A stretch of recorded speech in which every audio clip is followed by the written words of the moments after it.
Good day, everyone. I'm Palomar Kent Leonard Cabual, and I'm here to report about the taxation of the Spanish Philippines and the taxation under the American. Before we start, we will discuss first the taxation of the Spanish Philippines. So, the two reasons why Philippines pay taxes in Spanish period. One is as a recognition of Spain's sovereignty over the colonies. Spain is hereby established as a social and democratic state subject to the rule of law, which advocates freedom, justice, equality, and political pluralism as highest values of its legal system. National sovereignty belongs to the Spanish people from whom all state powers emanate.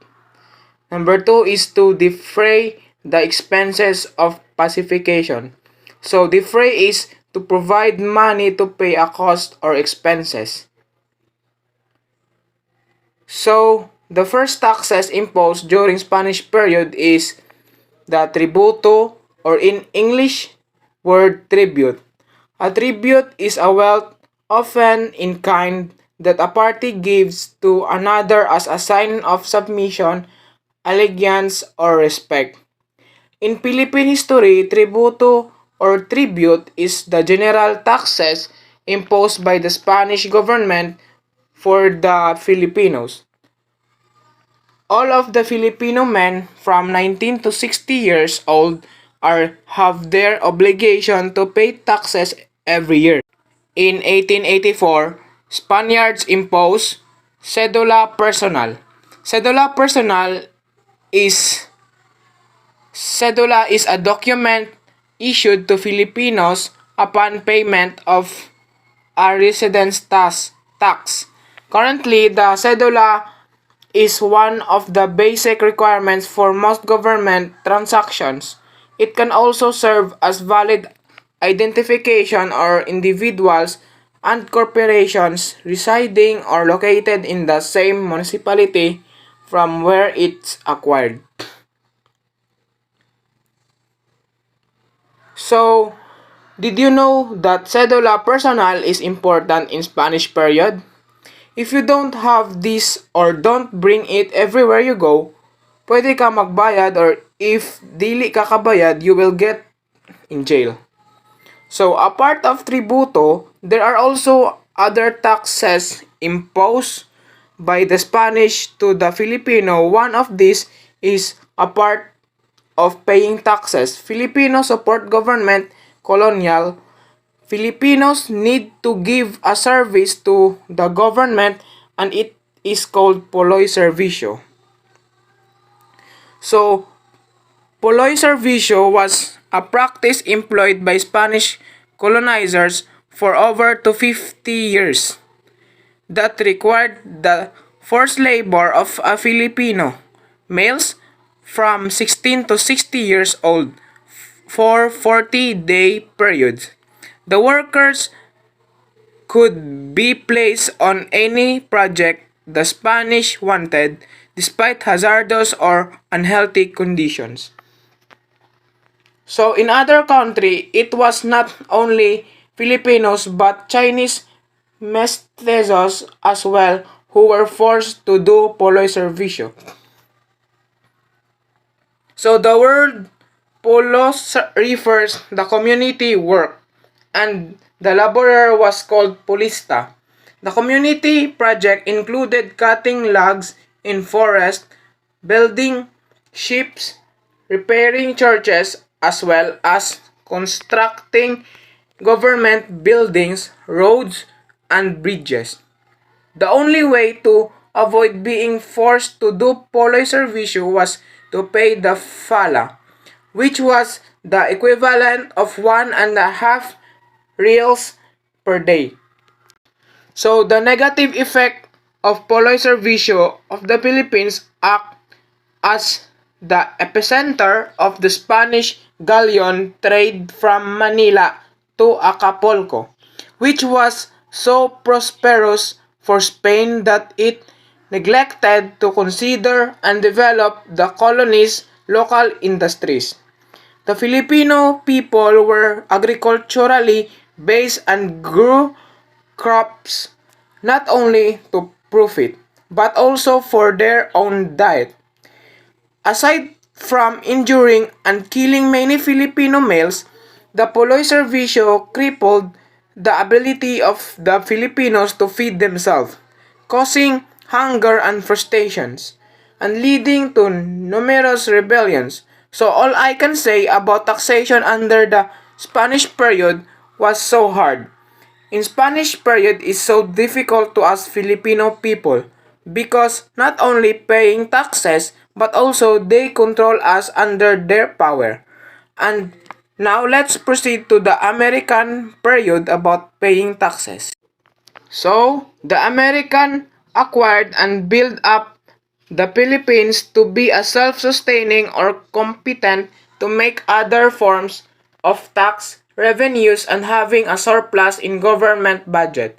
The American followed the taxation system which is implemented by Spain. And in the implementation, they found out that this is outdated and unreasonable of taxation. The Americans seen that there are also have taxation in rural and urban areas. What is rural and urban areas? Rural areas, according to the current delineation released in 2012 and based on the 2010 decennial census, rural areas comprise open country and settlement with fewer than 2,500 residents. Example of rural areas is Batanes, Marinduque, Ilocos Norte, Cavite, and Southern Leyte. So urban areas is comprise larger places and densely settled areas around them. Urban areas do not necessarily follow municipal boundaries. Urban area can refer to towns, cities, and suburbs. So what is an urban area in the Philippines? So if a barangay has 5 or more establishments with a minimum of 10 employees and 5 or more facilities within the 2-kilometer radius from the barangay hall. Metro Davao in Mindanao is the Philippines' second most populous urban area and the country largest by total land area, while Metro Cebu in the Visayas is the third most populous. In the taxation under the Americans, the military government suspended the contracts of the sale, opium, lottery, and mint charges. For coinage of money, opium is derived latex obtained from the seed capsules of the opium poppy Papaver somniferum. Approximately 12% of opium is made up of the analgesic alkaloid morphine, which is processed chemically to produce heroin and other synthetic opioids for medicinal use and for the legal drug trade. So lottery. Lottery is a form of gambling that involves the drawing of numbers and random for a prize. Some government outlaw lotteries while others endorse it to the extent of organizing national or lottery. It is common to find some degree of regulation of lottery by governments. So now let's proceed to mint charges. The mint charges, the Manila Mint, in Spanish word Real Casa de la Money de y Timbre de Manila, was a coinage mint that briefly served as a branch of the United States Mint located in Manila, now the capital city of the Philippines, and later on, the Urbana would be replaced by tax on real estate which became known as the land tax. So what is land tax? Land tax is an annual tax levied at the end of the calendar year on property you own that is above the land tax threshold. The problem of a land tax is the land titling in the rural areas was very disorderly. The appraising of land value was influenced by the political and familial factors, and the introduction of a taxation system on agricultural land phased from the landed elite. So, elite members bought land for recreational use, especially hunting, shooting, and horseback riding, and constructed large country houses set in parkland and gardens for their families and visitors. They also provided lodgings and workspace for servants and laborers. And this tax evasion is prevalent by the elite members or especially among the elite. On 1904, the Internal Revenue Law was enacted to resolve issues on tax collections on land taxes. So the 10 major sources of revenue. One is license taxes on firms dealing in alcohol, beverage, and tobacco. 2. Exercise taxes on alcohol beverages and tobacco products. 3. Taxes on banks and bankers. 4. Documentary stamp tax. 5. The cedula. 6. Taxes on insurance and insurance companies. 7. Taxes on forest products. 8. Mining concessions. 9. Taxes on business and manufacturing. And last is occupational licenses.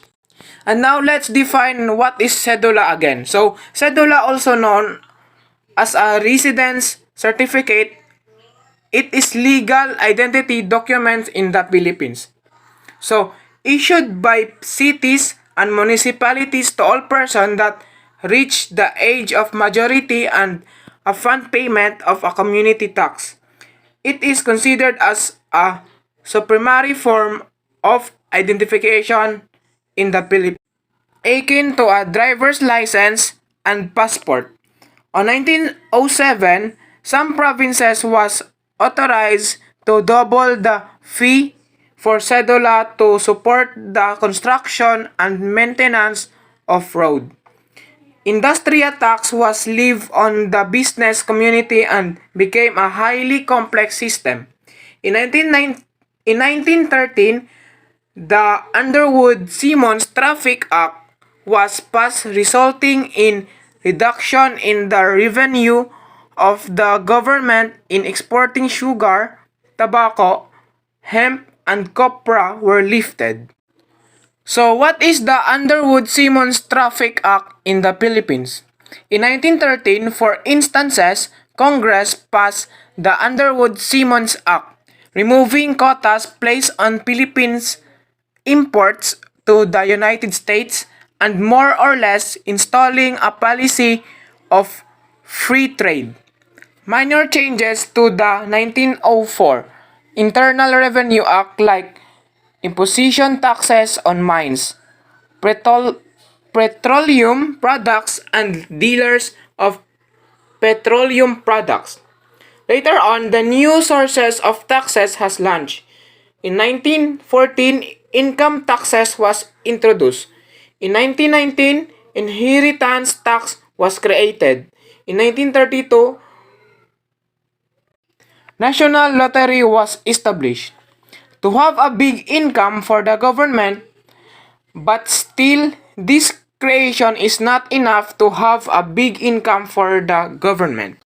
And that's all in this discussion, and thank you for listening, everyone. God bless.